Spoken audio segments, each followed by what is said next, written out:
Hello students, আমি Nitish sir জ্ঞানজ্যোতি coaching সেন্টারের পক্ষ থেকে তোমাদের প্রত্যেককে জানাই স্বাগত। তো স্টুডেন্টস, আজকে আমি তোমাদের সঙ্গে আলোচনা করবো third semester minor history syllabus.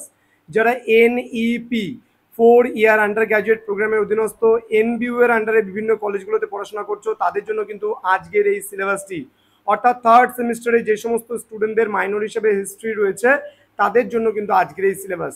তোমাদের কি কি ইউনিট রয়েছে, কোন কোন টপিকগুলো পড়তে হবে, এই নিয়ে আজকের ক্লাসটিতে বিস্তারিতভাবে আলোচনা করব।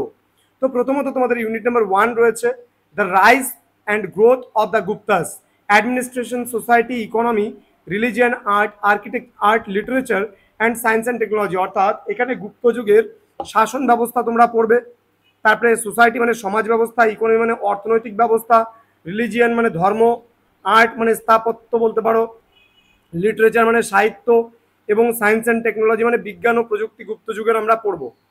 এবার আমরা চলে আসবো ইউনিট নাম্বার 2। ইউনিট নাম্বার 2তে আমরা পড়ব হর্ষ অ্যান্ড হিজ টাইমস, অর্থাৎ হর্ষবর্ধন এবং তার সময়কাল।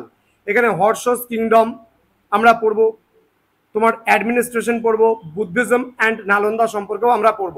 ইউনিট নাম্বার 3তে আমরা পড়ব দ্য সঙ্গম এজ। এখানে সোসাইটি আমরা পড়ব, পলিটি আমরা পড়ব, কালচার সম্পর্কে আমরা পড়ব। দেন আমাদের আসবে ইউনিট নাম্বার 4। ইউনিট নাম্বার 4 থেকে আমরা কি কি পড়ব? Towards the early medieval, changes in society, polity and culture with reference to the Pallavas, Chalukyas and Vardhanas. Okay, মানে পল্লব চালুক্যদের ব্যাপারে আমরা পড়ব। ইউনিট নাম্বার 5-এ আমরা পড়ব evolution of political structure of Rashtrakutas, Palas and Pratiharas, Pala, Pratihara এবং রাষ্ট্রকূটদের মধ্যে ত্রিশক্তি সংগ্রাম সম্পর্কে আমরা পড়ব।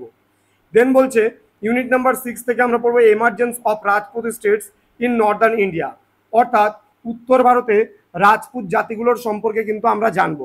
দেন unit number 7 Arabs in Sindh, মানে আরবদের সিন্ধু বিজয় সম্পর্কে কিন্তু আমরা এখানে পড়বো। নেক্সট রয়েছে unit number 8 struggle for power in northern India and establishment of sultanate, অর্থাৎ সুলতানি যুগের যে প্রতিষ্ঠা সেই প্রতিষ্ঠা আমরা পড়বো, এবং মানে স্ট্রাগল অফ পাওয়ার মানে ক্ষমতার সংগ্রাম। ঠিক আছে, ক্ষমতার সংগ্রাম সম্পর্কে আমরা জানবো, উত্তর ভারতের ক্ষমতার সংগ্রাম এবং স্বাধীন সুলতানের প্রতিষ্ঠা সম্পর্কে আমরা এই ইউনিটে পড়বো।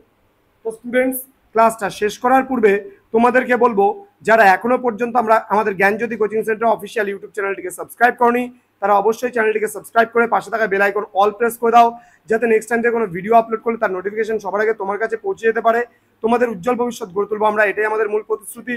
আমাদের কাছে যদি অনলাইনে তোমরা পড়তে চাও, থার্ড সেমিস্টার অ্যাডমিশন নিতে চাও, পুরো কোর্স ফি আমাদের কাছে পড়বে মাত্র 1199 রুপিস। এর বিনিময়ে তোমরা সম্পূর্ণ বিষয়টা কিন্তু পাবে, পুরো প্যাকেজ পাচ্ছ। 3টা মেজরের paper, SSC paper, AEC paper, এবং তার সাথে সাথে পেয়ে যাচ্ছ কিন্তু তোমরা মাইনরেরও পেপার। তো স্টুডেন্টস, দেরি কিসে, আজই যোগাযোগ করো আমাদের জ্ঞানজ্যোতি কোচিং সেন্টার অফিসিয়াল নাম্বারে, এবং তোমরাও যুক্ত হয়ে যাও আমাদের ক্লাসে। তো আমাদের অফিসিয়াল ওয়েবসাইট www.জ্ঞানজ্যোতি.info এবং নীলস নিভা নামে যে মেইন ইউটিউব চ্যানেল রয়েছে, এবং নীলস নিভা নামে ওয়েবসাইট রয়েছে, সেখানেও তোমরা ভিজিট করতে পারো। দেখা হচ্ছে খুব তাড়াতাড়ি তোমাদের সঙ্গে পরবর্তী ক্লাস নিয়ে। তোমরা প্রত্যেকে ভালো থেকো, সুস্থ থেকো। Thank you so much, thanks for watching after all, thank you.